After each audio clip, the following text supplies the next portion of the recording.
Muito bom dia para você, meu irmão, minha irmã. Nosso evangelho de hoje está em Mateus 24, dos versículos 15 ao 22. E aqui Jesus faz algumas ligações entre coisas que aconteceriam e escritos que o povo de Israel tinha em mãos de pessoas passadas, de profetas passados. Então Jesus está usando aqui algo que Daniel falou para mostrar àquelas pessoas uma aplicação que aconteceria, né? Para mostrar àquelas pessoas aplicar o que Daniel falou a algo que aconteceria dali a algum tempo. Né? Esse trecho aqui na Bíblia que eu estou lendo, Bíblia Mensagem, chama a besta da profanação. E Jesus vai falar que a besta se instalará no santuário do templo. Quem lê as profecias de Daniel sabe do que ele está falando. E então ele diz: quem estiver na Judéia, corra para as colinas. Quem estiver trabalhando no quintal, não volte para buscar nada em casa. Se estiverem no campo, não voltem para buscar agasalho. Fala sobre as grávidas, né? As grávidas e as que amamentam sofreriam mais. E seriam dias difíceis. E aqui muitas pessoas querem enxergar uma ligação dessa besta aqui com a besta do Apocalipse. Contudo, Jesus está falando aqui pode ser aplicado no cerco de Massada, que foi os últimos eventos de uma guerra que houve entre o Império Romano e o povo judeu. Isso aconteceu mais ou menos pelo ano 70.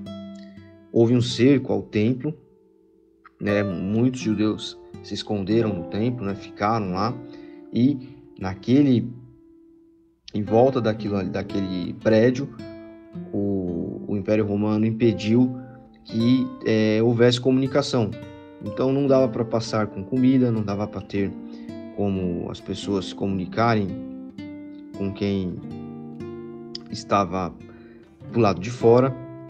E aí, de fato, houve ali um massacre após esse levante do povo de Israel.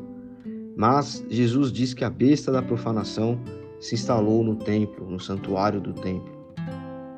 E muitas vezes nós vemos na história da igreja, e principalmente no momento atual que nós estamos vivendo, coisas similares a isso, né? Pessoas que se instalam, né, dentro de igrejas que existem apenas para denegrir o nome do Evangelho, apenas para fazer um testemunho contraproducente, contrário. E eu enxergo que isso é similar ao que Jesus está falando aqui, né? Similar no sentido de que nós podemos aplicar exatamente o que ele está dizendo à realidade infelizmente, de algumas pessoas e de algumas igrejas que trazem ensinamentos errados, que trazem práticas que nada têm a ver com o Evangelho, que sequer mencionam o nome de Jesus, ou seja, que vivem algo que é cristão apenas no nome, né? Tem Cristo ali apenas na teoria, mas não na prática. E nós estamos vivendo esses dias difíceis, dias em que, como eu falei, há um testemunho contraproducente. Dias em que, infelizmente, pessoas de fora da igreja, né, não crentes, olham e vendo muitas vezes apenas aquilo que é errado, porque também a pessoa precisa querer enxergar o que acontece de certo, elas se mantêm afastadas.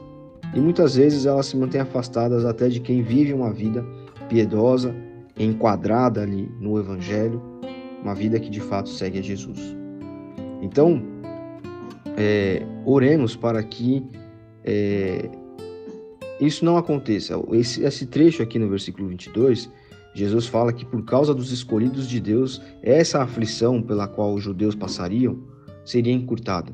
Então Deus tinha os seus escolhidos mesmo ali entre aquele povo que, acabou entregando Jesus, condenando Jesus à morte. Da mesma forma, existem os escolhidos de Deus, ainda hoje espalhados, muitas das vezes dentro de locais em que um suposto evangelho é pregado. E elas não enxergam isso ainda. Mas nosso papel é orar e testemunhar. para que a mensagem boa do Evangelho, a mensagem natural do Evangelho, ela possa ser vista e, quem sabe, até perpassar aquilo que está sendo feito, que se enquadra no mau exemplo, no erro, né, no problema. Deus abençoe você. Até amanhã.